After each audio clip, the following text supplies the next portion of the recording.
Hi, good afternoon. I'm Jim, CEO and co-founder at Credit Canary.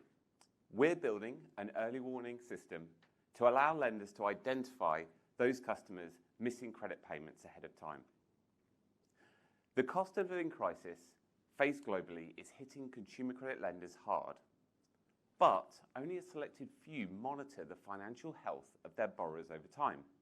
And those that do use and rely on credit bureau data, which firstly is largely out of date, typically between 30 to 75 days at any given time, and secondly, only partially representative of today's changing economic climate.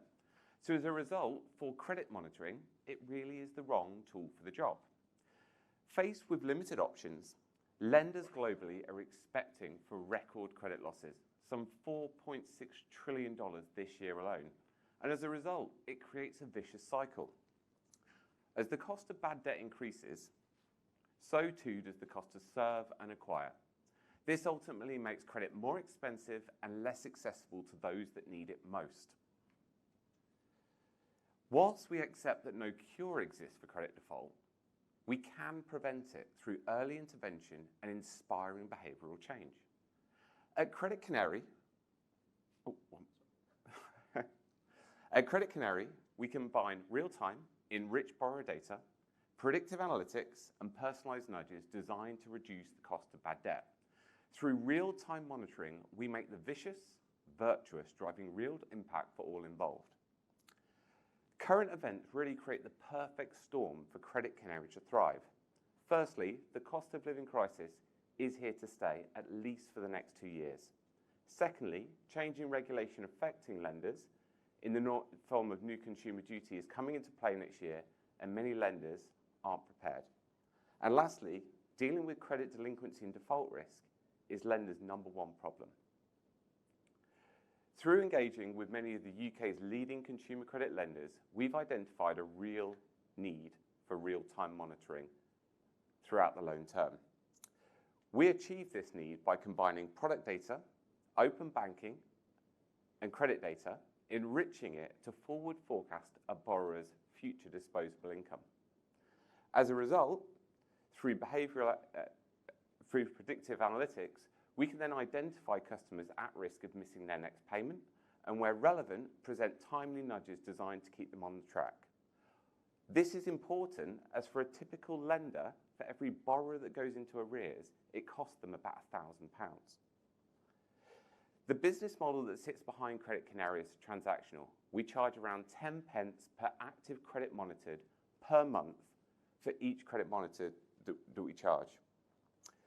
So for a lender with a book size of around 100,000, where we monitor half, the average contract value is about 60K.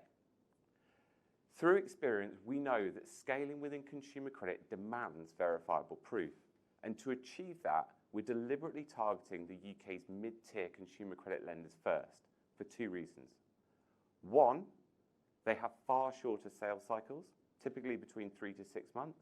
And second, they still serve large numbers of customers. Once we've got this proof, we will work upstream, engaging UK lenders and banks, as well as international opportunities, as well as considering other sectors where the same problems apply. To achieve this proof fast, we have a secret weapon, allowing us to test with data and live customers without the need for extensive technology spend. We've signed an exclusive agreement with SOAR, who have given us access to a sandbox platform where we can do that testing and get access to data with a substantial amount of customers. We're also building strong pipeline with many of the UK's leading consumer credit lenders, actively looking to understand what's going on with their world and aligning to their key challenges. From a competitive standpoint, our core competition is internal and outsourced data teams. What we're doing is we're presenting a proven plug-and-play solution that can be deployed at a fraction of the cost, and by doing so, dealing with that competition head-on. The team behind Credit Canary is extremely experienced, both within FinTech and financial services. We have strong experience in both driving business performance, scaling, and raising money. We're actively raising $1 million at pre-seed to do 3 things. Firstly, to complete our first 3 proof of values to allow us to prove our product and start generating early revenues from 2023. Second, standing up the MVP. And third, giving the company sufficient runway to hit 250k ARR. We kicked off our fundraise at the start of September, and in the last 9 weeks or so, have got 210k committed. We're in late stages with 8 VCs, 3 of which are leads, and 1 of those leads is at IC. But we're actively looking to build out that round, and we're looking to speak to strategic, like-minded investors who can share our vision and really fuel our growth at a rate way faster than we're already achieving. If anybody would like to chat, I'd love to have a conversation and look forward to speaking to you after the event today. Thank you.